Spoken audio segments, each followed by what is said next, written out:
So, what foods make you feel nostalgic and why? Is it also mac and cheese? No, no. Actually, it's a Spanish dish. It's called sancocho, and it's like a poor man's stew.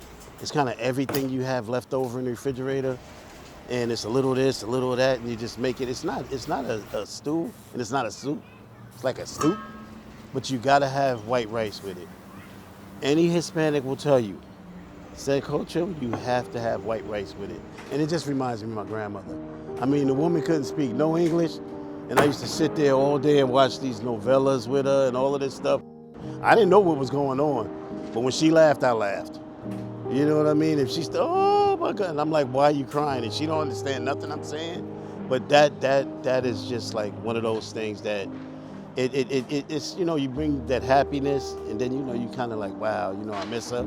So it's, it's bittersweet, but yeah, that's one of my memories.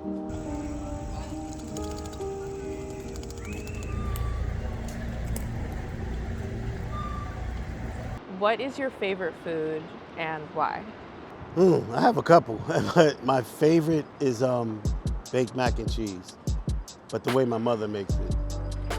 And I think that food, for me, it brings memories to you. So when I think of mac and cheese, I think of those Sunday dinners at my mother's house. And I learned how to cook it, actually, because the neighborhood I grew up in was kind of rough. So I guess to keep me inside, she's had me sitting there helping her cook. So that's how I learned how to cook. And let me tell you, my mother's mac and cheese, if I meet someone that can make mac and cheese like that, I'm stuck forever. What were those Sunday dinners like? During the week, my mother just, worked. We were latchkey kids. You know what I mean? You come home, do your homework, you see your mother when she gets home. So it was like that Sunday you connect. You talk about stuff that happened during the week, just what's going on. And that's a chance, like it's an information thing. Your mother, oh, what do? You did your homework or whatever the case may be. But I think that was the only time where we really got a chance to all be together in one room. I try to make it, everything you do, as far as eating, you have to be at the table. I don't care what it is. If you're having a snack, we're gonna sit at the table. Because, you lose sight of what's important. Your day-to-day, you wanna pay the mortgage. You wanna make sure the kids have what they need, you know what I mean? And you just really lose sight of that family thing. And sometimes it's just good to come back to it.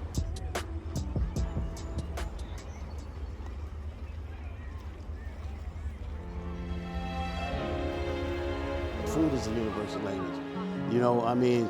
You literally can touch someone's heart through their stomach, especially the guys.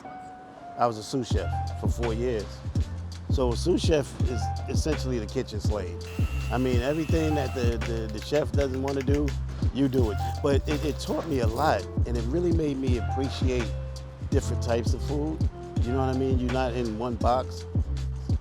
So, when someone says, oh my God, how could you eat, octopus? I'm like, it's good, especially if you grill it. Yeah. Oh, I'm not eating that. It got suction cups and all type, but you have to be open-minded when it comes to food.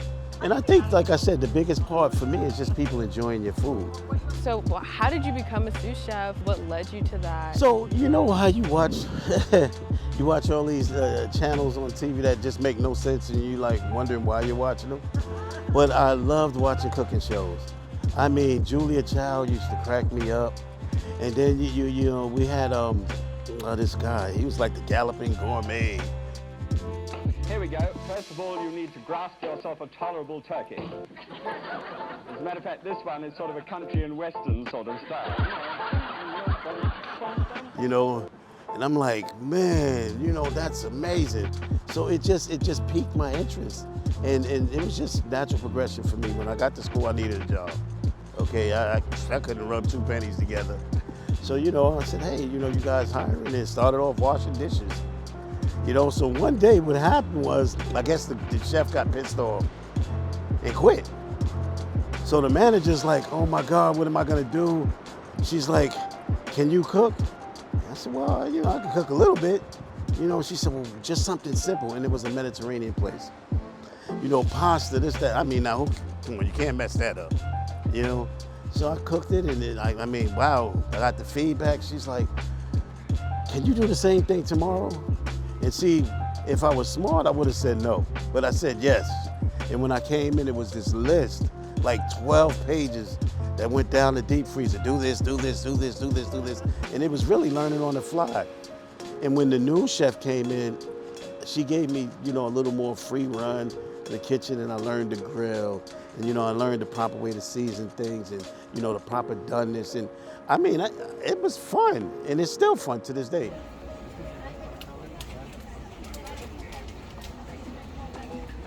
What is something about a food dish that you think other people should know but don't? Everyone has this dish, right? Like you're from Jamaica, right? And, I'm Puerto Rican. And we all have similar dishes, we just name them different. So like you have a beef patty, we have empanadas. So with our empanadas, we don't do it like you guys, right? So you might use ground beef or curry something, right?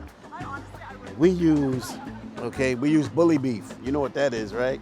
That's corned beef, that's a struggle meal. So you take that, cut up your olives, some sofrito, and man, you mix that together, and you put that in your empanadas. So I think what I would tell anyone, just, know your audience. If you're gonna say you're gonna cook something for somebody, kind of get into what they like, and kind of, listen, I've always used this as my strategy. I mean, all throughout life, right? You invite a woman over and she know you know how to cook, forget about it. You're in. That's true. Yeah, and what do you like to eat? And sometimes it's always something, oh, I like pasta. That's easy. I can cook that with my eyes closed. So I always win them over with that one. Know your audience. So what's an interesting or memorable conversation that you've had over a meal? And it probably was recently. So I'm a single dad, right? And, my son is at this weird age, like he's 11, and they have access to like all types of stuff that we didn't have access to. So I found some interesting things on his phone, and I said to him, listen, Saturday, we're gonna go out. We're gonna sit down and talk. And he loves pizza, and I'm not gonna lie to you, I delve into it myself. And we had that talk that fathers don't wanna have. So interestingly enough, the pizza, the sodas and the lightheartedness with it, I mean, my point was made, but I don't think that I could have accomplished it without taking him somewhere, sitting down, enjoying his favorite food. But like, listen, I hope you're having a good time, but what we're getting ready to discuss is very serious. And, at the end of the conversation, he kind of got the gist of it, you know what I mean? And, I said, well, why I'm hard on you? And he said, yeah, Daddy, you want me to be a good man. So, mission accomplished, you know what I mean? And that probably was one of the most difficult conversations to have because it don't come with no book. I didn't know what to say to him. What were you thinking? What was going through your mind? What was your initial reaction? My initial reaction was, Jesus Christ, how am I gonna handle this? But then if interestingly enough, think about it, right? And throughout your own personal experiences, how many times have you had conversations over a meal or over dinner where maybe it was with a relationship, your own interpersonal relationship, i.e. boyfriend or, significant other, money issues, just, life's every day. Most of the time, right, you have it at an opportune time. And when is the opportune time? When you're sitting down, someone's eating, and then you bring this subject up. So that could either determine how it's gonna end, or the duration of the night. How many times have you been in a place where you didn't want to be with that person, you're sitting down eating and you got to go to the bathroom and kept on walking out? So it's, but that was the most difficult one for me anyway. Thank you for sharing. Hey, listen, you gotta be an open book sometimes because someone else may need to hear that.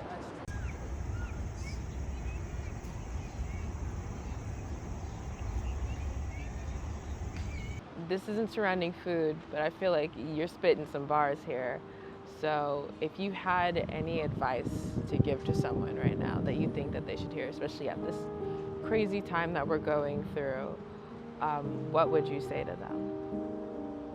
Two things. One would be, the world is your classroom, life is your teacher. And I think that we should repeat that every day. The world is your classroom, life is your teacher. And I think that when we do leave here, because we're all going to leave here, it's inevitable, you have to think that if you can afford a headstone, right? And I know it sounds morbid, but it's a reality. And what would it say? You know, beloved daughter, wife, friend, or whatever. That's cool. And then it would have these two dates on it, right? So those dates would be the day you were born and the day you died. And they don't mean nothing to nobody but you. But the bigger picture here is the dash between those dates. That's how you live your life. If you live your life making your dash count, then everything is gravy. Trust me, just make your dash count.